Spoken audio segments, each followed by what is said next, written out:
We're now ready to dive into a robust and progressive conversation with one goal: keep the current momentum going until we truly create a United States.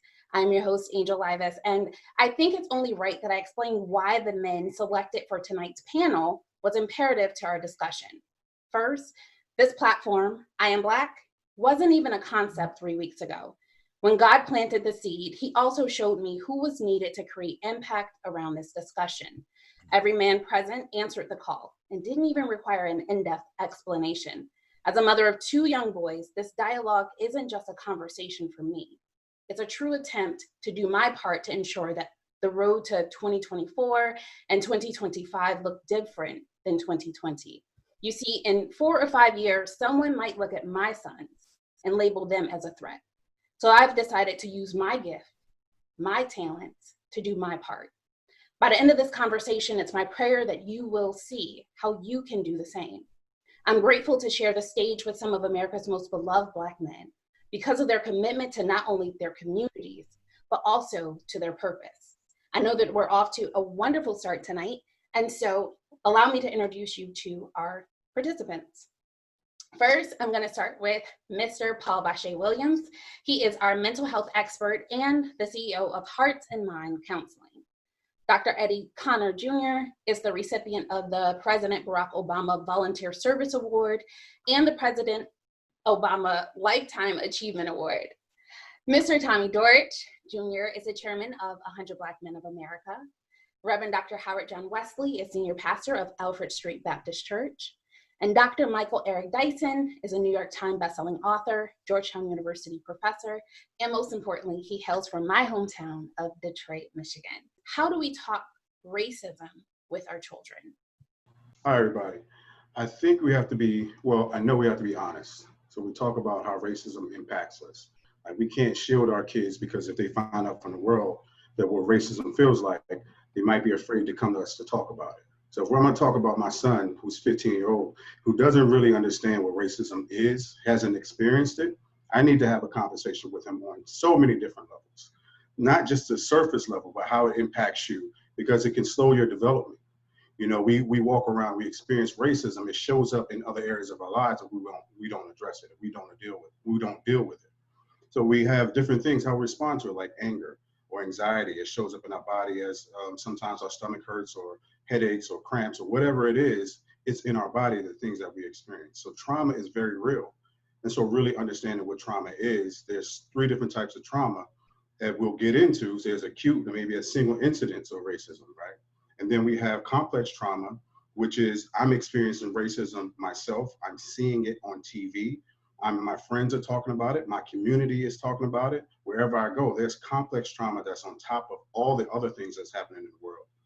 So yeah, we really need to have these conversations with our kids and be honest with them. We can't really sugarcoat, because if we feel like we're not telling them and we're protecting them, the world is not going to protect them. So what they really need to understand, that what's really happening, it's real. It's not just on TV, it's right here. True. Is there any other panelists that would like to add to that? Well, as a father of 2 sons, I kind of wrestle with this. The other day, my son went out to ride his bike, and I almost flipped, thinking about Ahmaud Arbery and wondering, is my son's life at risk? And it made me realize, kind of as Bashea was saying, that I need to have these conversations. But for me, it needed to be more than simply identifying a single incident, but getting them to see some systemic things that are happening presently.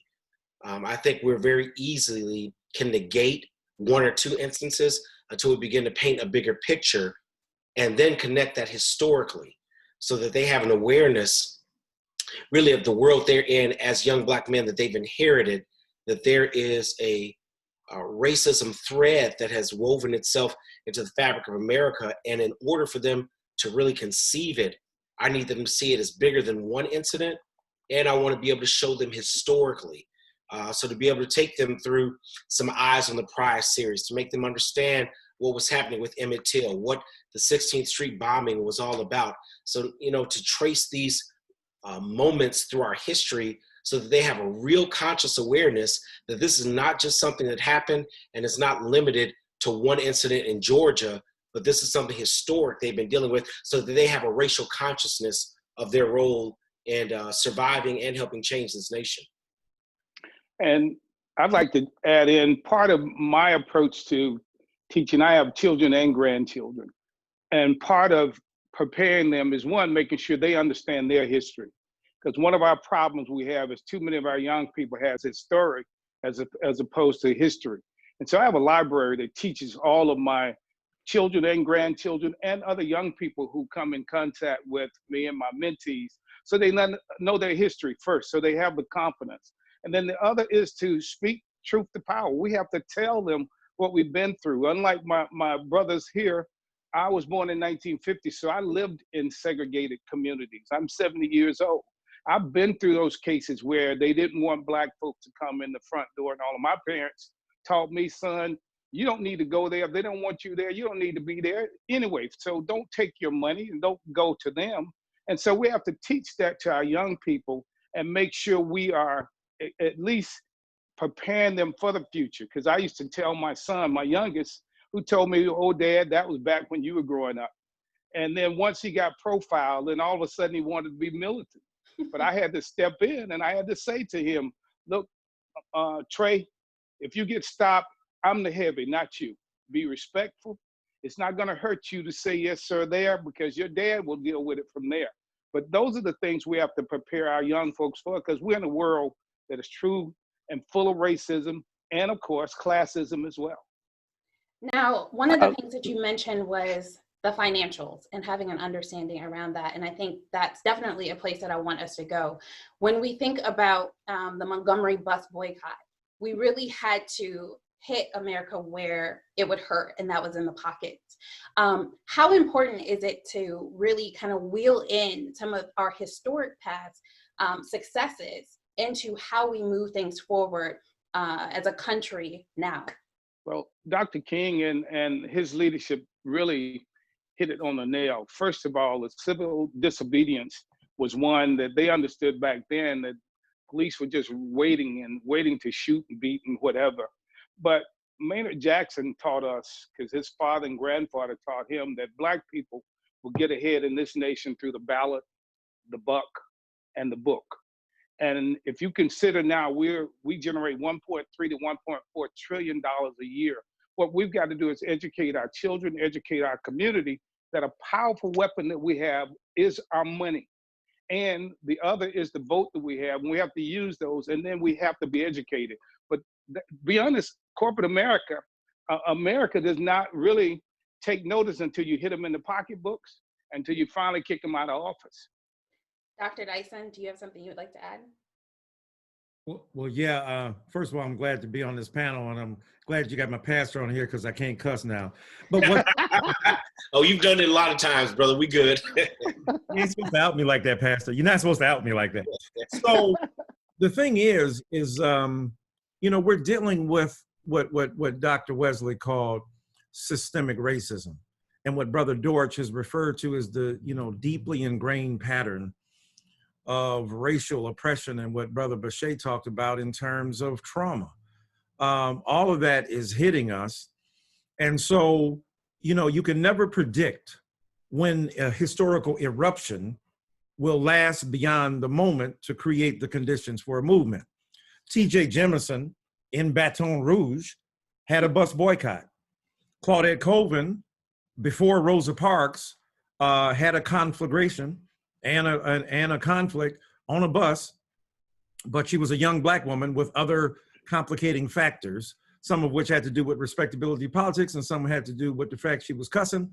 And, on the one hand, people put it on Black people to say we're obsessed with respectability politics, but the fact is, we know that white America right now must have a perfect victim in order to allow us to die in peace. And even then, posthumously, they're exhuming our bones to re-indict us for something that they are supposed to be, like Nostradamus about. Like when the policeman was shooting at this particular figure, he knew his entire record. It's poppycock. So having said all that, you can never tell when a particular moment will inspire people to move forward. And so in that sense, yes, you must grasp hold of the historic legacy that we've produced as a people. We got to look at those past events You know, I'm a father and a grandfather too. I see young people out there with the sign, "I am not my ancestors." Slow down, Mace. You're killing them. The point is, your ancestor is Nat Turner too. Your ancestor is Gabriel Prosser. So first of all, it lets me know you don't know what their ancestors are. Secondly, don't implicitly dog people who kept silent so you could speak. Like, I'm 61 years old, and when we used to go from Detroit down south, as we said, I used to ask my daddy, why can't we stop at the darn place like everybody else stopped? And we had to have a mason jar under the seat to relieve ourselves and a brown paper bag and a sandwich. So I was subject to the tyranny of American apartheid as well. And so those people now who project themselves back into history, you would have been an ancestor. You would have been dead in your grave. We'd have been singing at your funeral, and Dr. Wesley's daddy would have been preaching over you. So the reality is that we sometimes have amnesia ourselves about the plight and predicament of Black people. And so we need to access that history, but with a more complicated and nuanced way. We ain't got to imitate it, because there are different conditions now. But what's interesting about Black Lives Matter is the corollary of SNCC to a certain degree, right? In terms of, they don't have leaderless organizations, they just don't have one leader. They got many. So you had John Lewis, you had Diane Nash, you had Jim Bevel, you had Marion Barry, you had Cleveland Sellers, you had a whole constituency, and Bob Moses coming up later, Mississippi, in '64. So you had a constituency and a contingent of leaders who were projecting themselves in a very serious fashion. And I think that what you see now with Black Lives Matter is comparable to that. I will say this before shutting up, though. I know a lot of people say, yeah, we got the Black Lives Matter, which is great, and I love them. And we don't need the old preachers and all that old stuff. Al Sharpton's still on the job. Jesse Jackson's still holding on. You got new younger leaders like Reverend Dr. Wesley, who gave a tremendous sermon and burst on even more of a national scene, politically speaking, because of his insistence on uniting the gospel and justice. So we ain't ethnosaurs over here. We have not gone the way of the dodo. We need both and, not either or. We need concentrated attention to social injustice from the pulpit and from the business community. And we need the kind of aggravating, in the most positive sense of that word, aggressive engagement on the streets with Black Lives Matter and the policy recommendations. So yeah, we need to have that history. We need to pull upon it. We don't need to be victims of it. We don't need to be captives of it, but we certainly should have a more complicated and nuanced conception of what that history is.